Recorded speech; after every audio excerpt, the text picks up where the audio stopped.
وړانګې لوڼۍ افغانانو ته غیرت ور واچو. نن درته ډیره مفیده ویډیو لرم. هیله ده تر پایه یې وګورئ او سحر میډیا چینل سبسکرایب کړئ.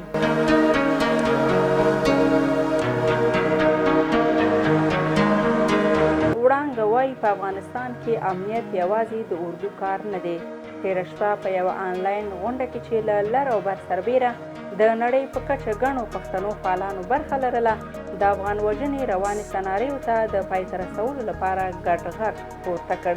تېره شپه په یوه آنلاین جوړه شوې غونډه کې چې له لر او بر سربیره د نړۍ له ګوټ ګوټ څخه پښتانه فعالان برخوال وو، د شهید ارمان لوڼي خور وړانګې لوڼۍ په خپلو څرګندونو کې وویل چې په بر افغانستان کې امنیت راوستل یوازې د اردو کار نه او باید د افغانانو یو عمومي غورځنګ جوړ شي او سړکونو ته راووځي.